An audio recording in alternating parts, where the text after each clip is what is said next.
Então, o menor esforço possível pode ser meia hora, pode ser 2 meses, certo? Então, dependendo do aprendizado que você quer alcançar com o MVP que você vai produzir, isso pode levar mais ou menos tempo, isso pode ser mais ou menos complexo.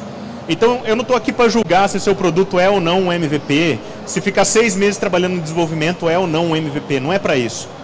Mas tenha em mente que quanto menos você gastar para aprender, melhor.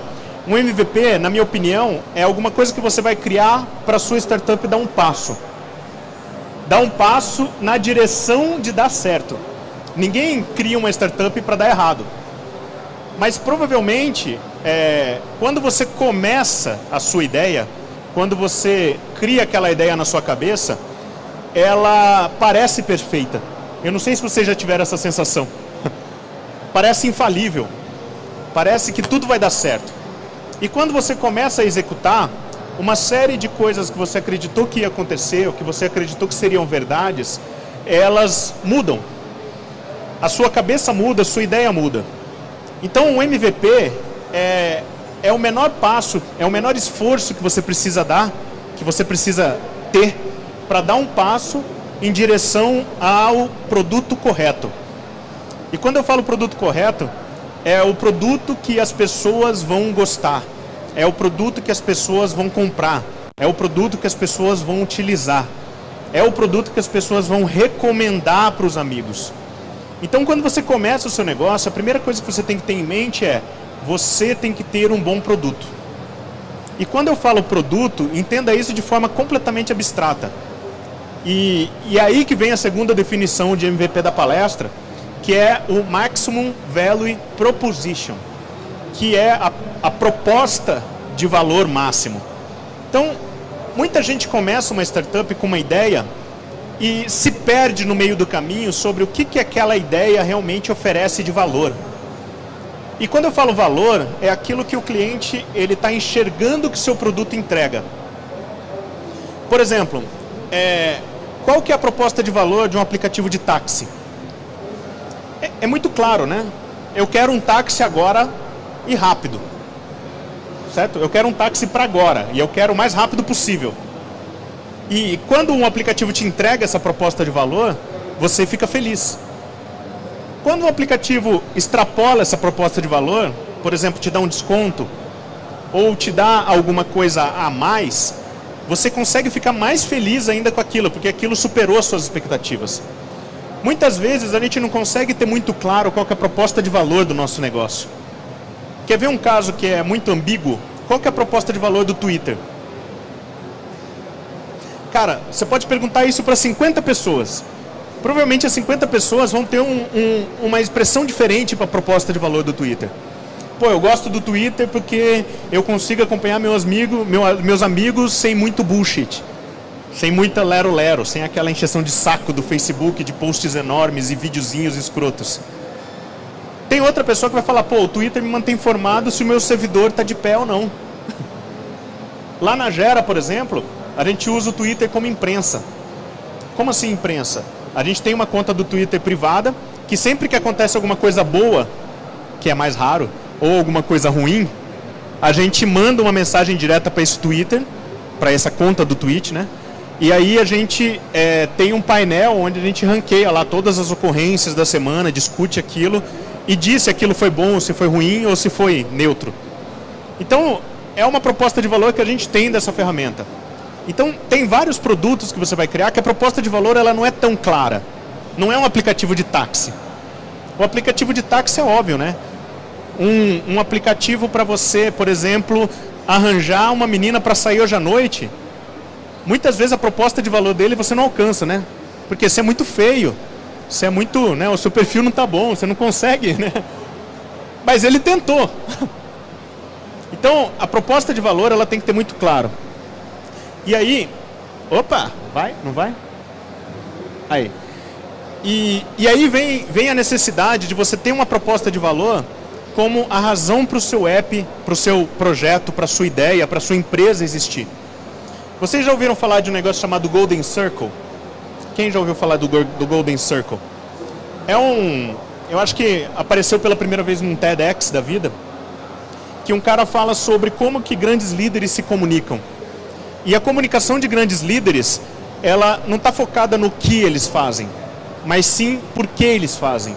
Então ele desenha um círculo, né, com 3 esferas, onde você tem o que, o como e o porquê. E ele cita bastante o exemplo da Apple, né? Por que que a Apple tem mais simpatia com os clientes? Por que que a Apple ela consegue deixar os clientes mais à vontade para comprar o produto? A Apple ela se comunica de forma a explicar o porquê que ela faz isso. A Apple ela está lá para desafiar o status quo, para você pensar de forma diferente. Esse é o exemplo que ele usa na palestra. E aí, por conta disso, a gente cria excelentes computadores. A gente cria excelentes celulares, excelentes players de música.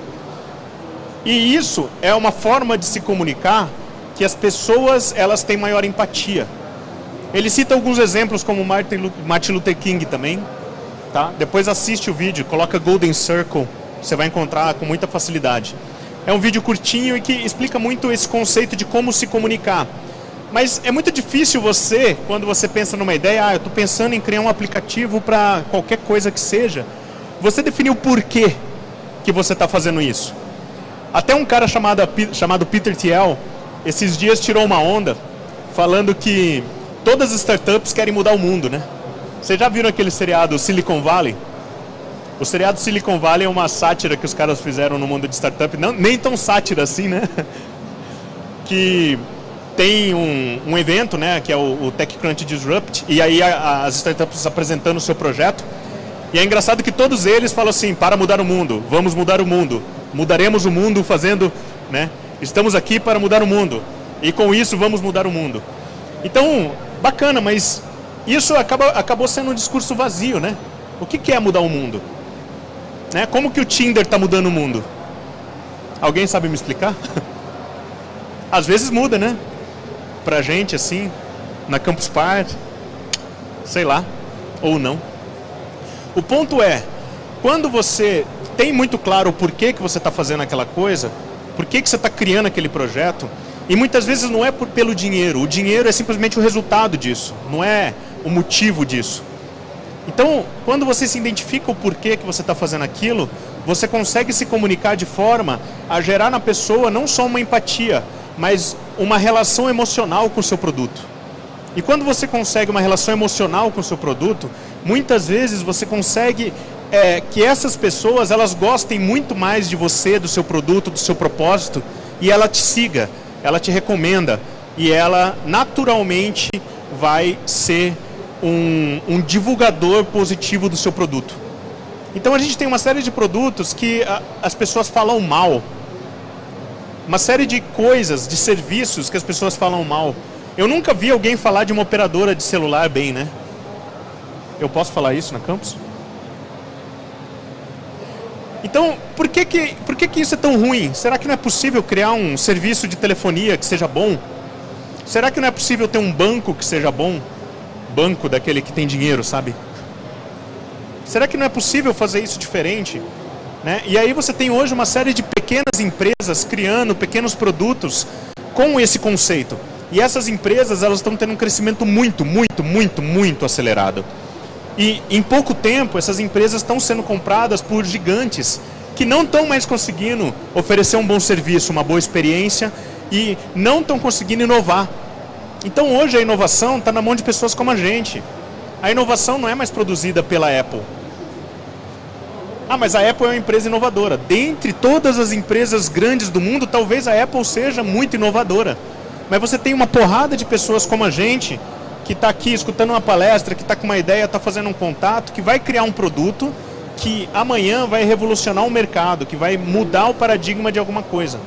E eu dei o exemplo do aplicativo de táxi, porque o criador hoje do Easy Taxi é um cara que há 3, 4 anos atrás estava aqui igual vocês. Estava aqui, assistindo uma palestra, participou de um programa de mentoria, de aceleração, de formação de empreendedores, que é o Startup Farm, propôs a ideia, não ganhou. Esse aqui é o mais interessante, ele nem ganhou. Né? A partir dessa ideia ele insistiu, ele cresceu, ele foi lá, ele teve visão. E ele teve apoio de uma série de pessoas, entre mentores, a própria equipe dele, com pessoas que investiram no negócio dele e que conseguiram fazer aquilo mudar um mercado. E eu estou falando de um case que é brasileiro. Eu não estou falando do Uber. Eu estou falando de um case que saiu e que é perigoso vocês encontrarem aqui no corredor sem nenhum problema. Então, se vocês começarem a ler algumas histórias sobre várias empresas, sobre várias, hoje, empresas que têm um grande potencial, um enorme valor de mercado, você vai perceber que elas começaram muitas vezes por acaso. Esses dias eu li um livro que é a biografia do Biz Stone, que é um dos fundadores do Twitter.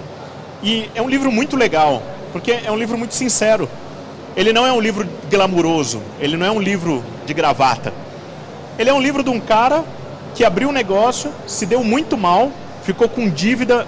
Para você ter uma ideia, até antes do Twitter abrir o IPO, esse cara, ele vivia em dívida. Então você está falando assim, mas até o Twitter abrir o IPO, o Twitter já estava gigante. Sim, e um dos fundadores ainda estava com dívidas, ele ainda não tinha quitado as dívidas da startup anterior dele. Ele estava literalmente vendendo o almoço para poder comprar a janta. E não foi uma história simples, não foi uma história fácil, mas é uma história que conta para vocês isso daqui, ó. Então, quando eu falo qual que é a proposta de valor para o usuário final do Twitter, se você olhar qual que é a proposta do Twitter para o usuário final, isso é o que a gente vai conseguir entender e falar, realmente, faz muito sentido. Então é outro livro, se eu puder recomendar para vocês a leitura, esse é mais fácil de ler ainda, porque ele é bem corrido, assim, bem simples. Então, a gente sempre vai ter um paradigma, né? Quando a gente está trabalhando num produto, a gente sempre tem um foco muito grande no produto. O desenvolvimento de produto é uma atividade fascinante. Você fica vidrado por aquilo, você quer construir novas funcionalidades, você quer melhorar o design, você quer melhorar a experiência, você quer pesquisar produtos parecidos com o seu, você quer acompanhar o concorrente, mas poucas vezes a gente consegue ter um foco no cliente. Vocês já perceberam tanto que é difícil conversar com o cara que vai usar o seu produto? Porque é uma coisa que te tira da zona de conforto, é uma coisa que você vai escutar do seu cliente algumas palavrinhas que provavelmente vão tocar no seu coração e vai falar, puta, que merda, cara. Conversar com o cliente é uma coisa muito difícil, porque você tem que ter muita percepção, muita malícia, para conseguir entender as coisas sobre a perspectiva do cliente. Então, cuidado. Quando eu falo de MVP, tem o produto na palavra, e as pessoas ficam muito vidradas no produto. As pessoas gastam meses até conseguir tirar um produto do papel, tirar uma ideia do papel na forma de produto. E aí, quando esse produto vai para o mercado e o cliente começa a usar aquilo, as pessoas têm uma extrema dificuldade para entender por que seu produto não está sendo mais usado, mais comprado, mais recomendado. E muitas vezes, quando um dia, desesperado lá, você vai conversar com o usuário, o cara fala para você uma coisa que você fala, meu Deus, cara, se eu soubesse isso no primeiro dia do meu negócio, eu tinha feito realmente um MVP. Muitas vezes a gente cria um produto com uma porrada de tela, uma porrada de funcionalidade que seu cliente nunca vai utilizar. Vocês podem olhar todos os produtos que vocês têm no seu celular. Poucos deles vocês usam todas as funcionalidades. Isso pode ser um erro de perfil de cliente, isso pode ser um erro de entendimento do seu cliente, isso pode ser uma opinião pessoal. A gente vai muito pela opinião pessoal. Ah, não, mas eu prefiro desse jeito.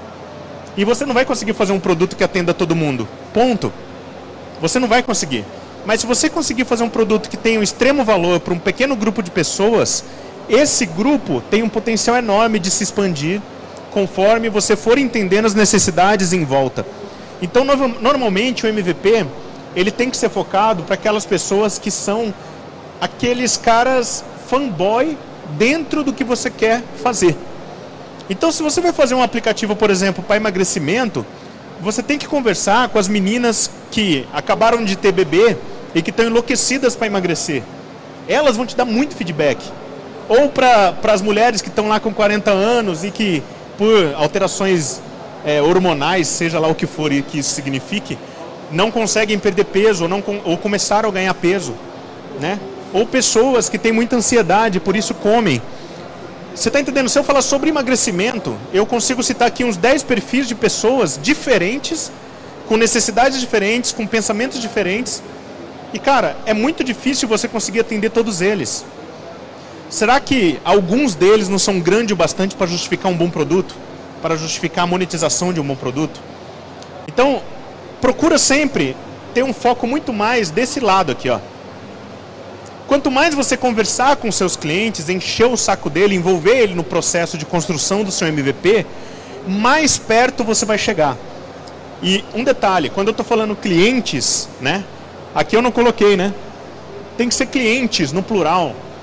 Tem muita gente que constrói um produto para um cliente. Eu já vi isso acontecer várias vezes, porque o cliente financiou, né, a primeira versão do produto. Eu já fiz isso. E aí você constrói um produto com a visão daquele cliente. E aí quando você tenta colocar para outros clientes, você tem um inferno que é, os caras ficam pedindo novas coisas todo dia. Porque lá no começo você não entendeu qual era a necessidade. Qual que era o problema que esses caras tinham para que você possa ajudá-los a resolver. Então, a dica é essa. Um outro jargão muito conhecido e que deve ser o grande objetivo no começo de uma startup é essa brincadeira de Product Market Fit. O Product Market Fit é como o seu produto está adequado para aquele mercado que você está trabalhando. Você pode ter que mudar duas coisas no seu negócio quando você começa. O que a galera costuma chamar de pivotar, né? Pivotar é um determinado momento da sua startup que você chega e fala, não, por aqui não dá para ir, eu vou tentar um outro caminho. A maioria das startups que deram certo, elas pivotaram várias e várias vezes. Por quê? Porque lá no começo da sua ideia, talvez o que você estava imaginando é um pedaço do problema e que talvez seja menos importante do que o problema principal do seu cliente. E como que você descobre isso? Conversando, entendendo como que ele usa, vendo o porquê que ele não está usando determinada coisa, vendo qual que é a dificuldade que ele tem. E o grande objetivo nos primeiros meses de uma startup, eu diria ali até talvez o segundo ano de vida de uma startup, é conseguir chegar num Product Market Fit. Tem muita gente que acha que no primeiro dia da sua startup você deve cobrar. Isso é sempre uma boa discussão, né? Eu recomendo que você tenha um modelo de monetização desde o primeiro dia. Mas não necessariamente você tem que ter o foco na remuneração desde o primeiro dia. Muitas vezes as pessoas conseguem um modelo de negócio que está dando um pouquinho de dinheiro e eles tentam expandir esse modelo de negócio. E aí eles descobrem que esse modelo de negócio, talvez ele não seja tão expansivo como parecia, porque ele estava focado na monetização. Então cuidado, se o cara estiver usando o seu produto, se ele estiver gostando do seu produto, a questão de dinheiro, ela vai acontecer de uma forma ou de outra. Então muito cuidado em focar somente na monetização. Monetização é importante, muito. Se você não ganhar dinheiro com a sua startup, especialmente no Brasil, provavelmente você não vai ter um bom investimento, você não vai conseguir manter um bom time, você não vai conseguir investir em marketing, investir em desenvolvimento. Então, o ponto é esse. Se você tiver um produto que seja muito utilizado por um grupo de pessoas e você está conseguindo crescer esse grupo de pessoas, muitas vezes você vai entrar num dilema que é o crescimento vai exigir mais dinheiro e o seu produto não vai estar dando dinheiro nesse momento. Então é muito importante você entender as métricas do seu negócio de forma a mostrar isso para um provável investidor, para um provável patrocinador, para você conseguir de fato expandir o seu negócio. Mas a gente está falando aqui de começo, né? Quando eu falo de MVP, normalmente a gente entende que é o primeiro dia. E quando eu falo de primeiro dia, uma boa forma de você conseguir ideias sobre Product Market Fit é conversando com clientes reais. Então, antes de chegar e contratar uma empresa para desenvolver um aplicativo, antes de contratar um desenvolvedor ou trazer um desenvolvedor como sócio, muitas vezes vale a pena você criar um questionário e conversar com clientes. Uma boa forma de fazer isso, aqui, é uma técnica que está no livro do Steve Blank, que chama Customer Problem Presentation, que é uma entrevista com clientes para você entender dentro do domínio daquele cliente, dentro do mundo daquele cliente, quais são os 3 principais problemas que esse cliente vem enfrentando. Então, novamente, Google, pesquisa esse termo no Google, você vai ver vários exemplos, várias técnicas, várias formas de fazer isso. E quando você faz isso, você naturalmente vai identificar coisas que você imaginou que seriam verdades absolutas e que não são. Toda vez que eu tive a oportunidade de fazer um trabalho de conversar com os clientes e você relaciona o que você imagina que os clientes vão dizer, E quando você vai a campo, os clientes muitas vezes dizem outras coisas e, naturalmente, algumas das coisas que você falou são verdade. Se você fizer isso antes de começar o desenvolvimento do seu produto, provavelmente você vai ter muito menos chance de fazer coisas que ninguém quer. Que hoje o maior medo de um empreendedor no primeiro dia é criar um produto que ninguém quer. Isso é uma coisa terrível. Você ficar lá 2, 3 meses trabalhando num produto que ficou lindo, que funciona perfeitamente, mas ninguém usa. Eu acho que nada é mais frustrante do que isso. Acho que é mais legal você lançar um produto todo fodido, que o pessoal está tentando usar e não está conseguindo, e aí você vai virar à noite, vai chicotear programador, entendeu? Para que aquilo funcione, do que fazer um produto perfeito, com tudo que você imaginou no seu melhor sonho e ninguém gostar daquilo. Então cuidado. Tem uma frase do fundador do LinkedIn que é muito legal, que diz que se você lançou o seu produto e não tem vergonha dele, é porque você lançou muito tarde. Então se você não está meio envergonhado lá, meio assim, certo? Não tem muita vontade de mostrar aquilo para a mãe, assim, mãe, ó, o melhor trabalho da minha vida, definitivamente. Se você não tem essa vergonha, provavelmente você está trabalhando muito tempo para lançar o seu produto e para ter o feedback do mercado. Lá na Gera, uma coisa que a gente começou a fazer há algum tempo e que tem dado muito resultado para os nossos clientes é, antes de escrever a primeira linha de código, a gente tem um trabalho de design, de experiência do usuário. O que é a experiência do usuário? Depois que você fez as entrevistas com seus clientes, você prototipa. E essa prototipação você mostra para esses caras que você entrevistou. Você discute com eles. Você pede para eles a opinião. Antes de desenvolver a primeira linha de código, você vai fazer desenhos de tela. Esses desenhos podem ser feitos num papel de pão, se você conseguir representar bem isso. Mas com esse simples passo, antes do feedback, entendeu? Antes eu ficava 2 meses desenvolvendo um aplicativo, aí a gente lançava, aí você tinha o primeiro feedback, aquela review negativa, né? A primeira review é sempre negativa, é impressionante. Né? A primeira review que não é sua, né? E essa review negativa muitas vezes te deixa numa posição extremamente desconfortável, que você fala, pô, mas eu fiz isso com tanto amor, eu fiz isso com tanto carinho, e esse cara teve a pachorra de falar que tá uma merda. E as palavras geralmente são essas, né? Isso é uma merda, desinstalando. Não funciona, né? Eu nunca vi um aplicativo tão ruim na minha vida. Eu já tive esse comentário no aplicativo nosso. O que você responde, né? Quer um abraço? Então, muitas vezes, se você tivesse conversado com esse cara antes, talvez ele olhasse para você e falava, cara, você está fazendo uma merda gigante. Esse é o feedback que eu mais valorizo. É aquele feedback negativo. Né? Quando você conversa com a sua mãe, você mostra sua ideia para ela, ela vai falar, nossa, meu filho, coisa mais linda do mundo. Né? Agora pode voltar a brincar. Ela faz isso desde que você nasceu. Quando você mostra pro seu amigo, ele fala a mesma coisa. Caralho, velho, tá animal. Se eu tivesse dinheiro, eu investia em você. Quantos amigos já falaram isso pra você? Malditos, né? Se eu tivesse dinheiro.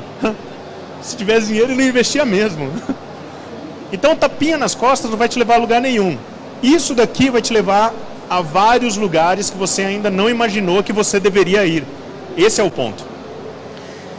E a melhor forma de fazer isso, a melhor forma de aprender, a melhor forma, na minha opinião, de você realmente validar aquilo que você vai aprender, é realizando experimentos. E quando eu falo em realizar experimentos, eu estou falando igual o cientista mesmo. Você vai pegar o seu jaleco branco, seus tubos de ensaio, e vai realizar experimentos com seus clientes. Se você teve aquela aula na faculdade de metodologia científica, talvez você tenha aprendido alguma coisa sobre método científico. Se você fez mestrado, doutorado, se você trabalha em áreas biológicas, áreas de ciência, você provavelmente tem muito background sobre experimentos. E experimento, na minha opinião, o design do experimento, e é uma coisa que eu tenho aplicado há bastante tempo, isso daqui é o design do experimento. Então, todo experimento ele vai começar com uma hipótese. O que é uma hipótese? É algo que precisa ser testado. Então, assim, você não deve partir da premissa que aquela hipótese ela é verdadeira. O seu objetivo com o experimento é provar que aquela hipótese é verdadeira, ou provar que aquela hipótese não é verdadeira. E uma hipótese, geralmente, ela é uma afirmação. Eu trabalho na forma de afirmação. Então eu costumo dizer assim, se eu fizer anúncios, o meu aplicativo vai subir no ranking da App Store. Essa é uma hipótese, eu acredito que isso seja verdade. E aí você vai desenvolver um teste para essa hipótese. Esse teste, ele tem que ser muito claro, ele tem que trazer para você, esse teste basicamente o experimento, né? Então eu tenho que testar e tenho que conseguir medir. Então a parte mais importante é a parte das métricas. Essas métricas, eu sempre procuro ter uma baseline. A baseline é a situação atual. Então, por exemplo, eu tenho 10 downloads por dia. Então, se eu comprar 50 downloads por dia, durante 10 dias, o meu download nos 10 dias posterior a esse período deve aumentar em 50%. Está clara a métrica. Então eu tinha 10 por dia. Então daqui a 10 dias, né, a métrica ela tem que ter um prazo. Então eu medi 10 dias para trás. Depois eu medi 10 dias depois de fazer o anúncio. E aí eu tenho que confirmar que aquela minha expectativa, né? Se eu tenho uma baseline, eu tenho que ter uma expectativa. E aí eu tenho o resultado propriamente dito. Então tudo isso tem que ser feito de forma muito sistemática. Para que você realmente tenha o aprendizado validado.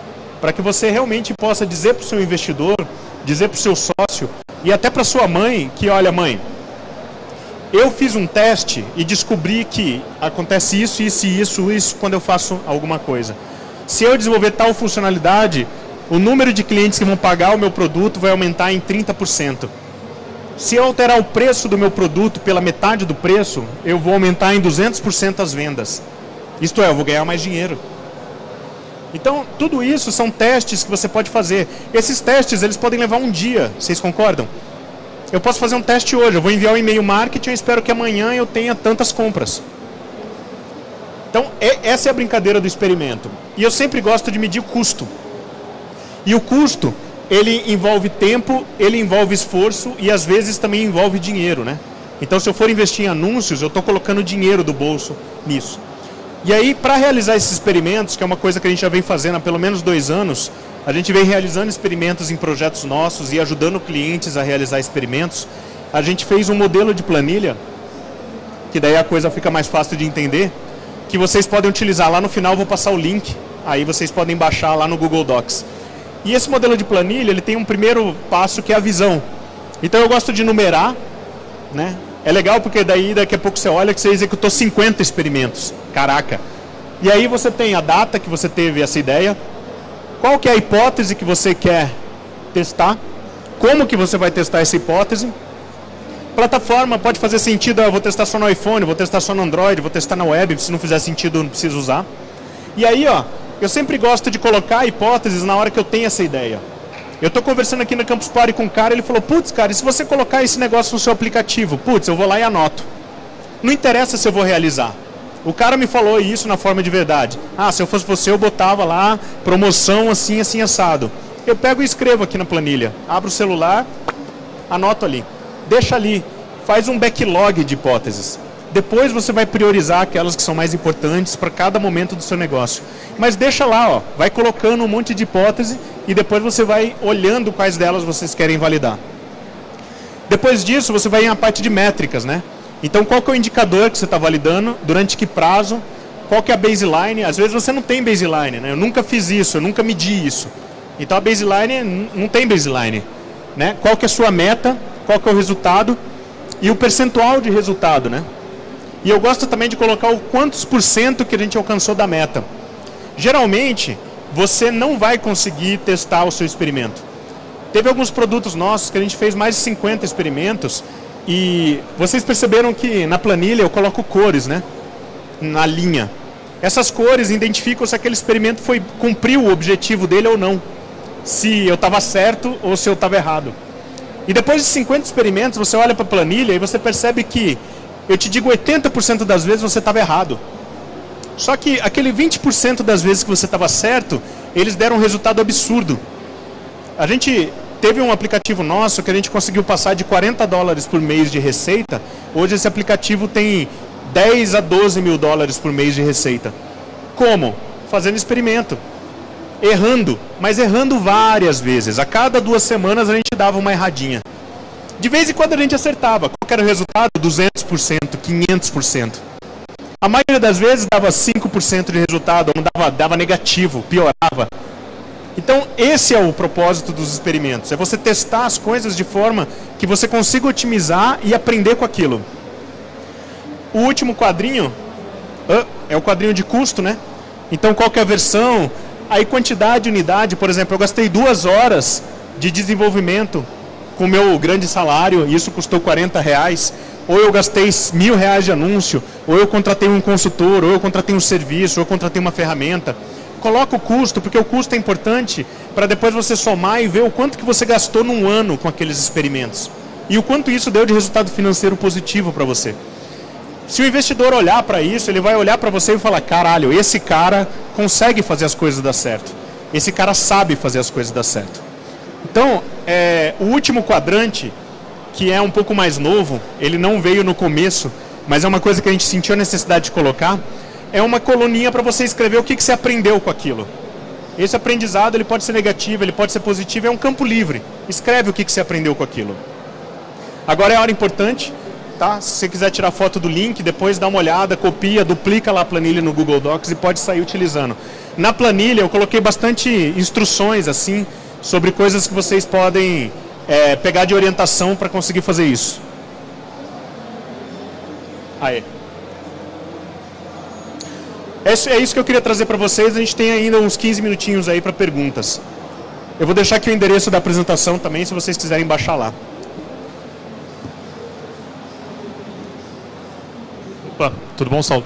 Meu nome é Pedro, eu estou agora tentando criar o MVP da minha startup. E um dos problemas, bom, você citou aqui que você não deve ter medo, na verdade, de lançar o seu produto, você não deve achar ele feio, e deve lançar o quanto antes para poder validar a sua ideia. Mas, por outro lado, você disse que é legal fazer experiência com o usuário antes de lançar, para não lançar aquela bosta, né, de produto. E aí eu fico nessa linha, ou seja, será que meu produto está bom para lançar? Ou será que não? Por exemplo, vou citar um aplicativo. Se eu lanço um aplicativo cedo demais, vou receber reviews negativas, e aí, portanto, os futuros compradores vão olhar aquilo lá e não vão querer comprar. Ou seja, eu queimei meu filme. Mas se eu não lançar logo, eu vou gastar mais tempo desenvolvendo mais features, e, portanto, enfim, às vezes eu posso lançar a mesma bosta, mas com mais gastos aí para frente. Quando que é o momento correto? Isso que fica complicado saber. Uma coisa importante que você falou, né? Eu vou lançar na loja e ter review negativa. Você pode lançar um beta para um grupo específico. Essa é uma técnica, né? Eu não vou lançar para todas as pessoas do mundo. Eu vou selecionar 100 pessoas escolhidas a dedo e vou lançar para elas. A gente já teve vários clientes que seguiram esse tipo de estratégia. E aí, dessas 100 pessoas, eles pegaram feedback, melhoraram alguns detalhes do produto e lançaram publicamente. Outra coisa que eu acho que é um medo desnecessário é que se você lançar um aplicativo hoje na loja, na Google Play ou na App Store, e alguém baixar, já é um milagre. Você entendeu? Porque hoje você tem, cara, 1 milhão de aplicativos para o cara baixar. Por que ele vai baixar o seu? Então, esse é o primeiro desafio. A maioria dos nossos clientes que ficam, eu chamo punhetando demais o produto, ficam alisando demais o produto, na hora que eles lançam, ninguém baixa. Por quê? Porque, cara, a estratégia de aquisição dele não existia. Então, porra, ele podia ter lançado de qualquer jeito, que ninguém ia baixar de qualquer forma. E os caras que baixarem, eles são uma excelente fonte de aprendizado. E aí, será que não é legal você deixar um campo para sugestão, colocar uma forma do cara dar feedback, ou mandar para ele um e-mail pedindo o que ele acha do produto, ou abrindo um chat no seu site para ele conseguir conversar com você na mesma hora? Então, é muito isso. Às vezes a gente fica com tanto medo de lançar que quando a gente lança não acontece nada. Essa é a pior sensação. Eu acho que é melhor você tomar porrada, ter um monte de review negativa, apagar aquele pacote e lançar outro depois, você entendeu? Do que às vezes você não ter nada. Eu acho que... Eu estava lendo um livro que fala que o contrário de felicidade não é tristeza. O contrário de felicidade é tédio. Então, a felicidade muitas vezes ela tem tristeza no meio, ela tem momentos tristes. É a mesma coisa que o seu aplicativo, com o seu projeto. Você vai ter perdas, você não vai ganhar sempre. E essas perdas, elas têm que te ajudar a aprender. Eu acho que esse é um ponto. Mais alguma pergunta? Pessoal, esse é meu contato, meu usuário do Twitter. Lá no meu perfil tem algumas outras apresentações, se vocês quiserem olhar lá. Tem um pouco falando sobre a experiência desse aplicativo que eu falei para vocês, que a gente saiu de $40 para $10 mil. E a gente tem uma apresentação lá que fala sobre a trajetória desse aplicativo, tudo que a gente fez, o que deu certo, o que não deu certo.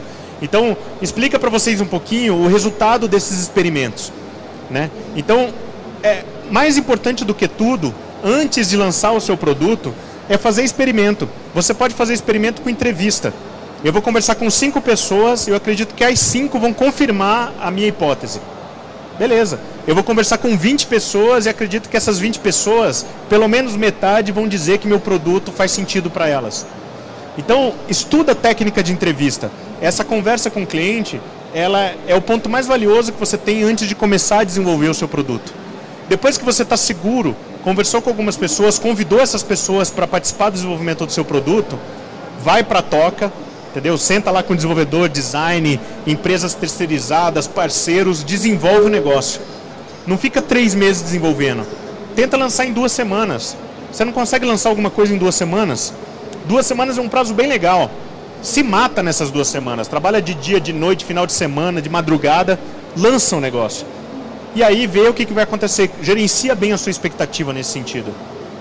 Certo? Então acho que é por aí. Se tiver alguma dúvida, pode estar falando comigo. Valeu, gente.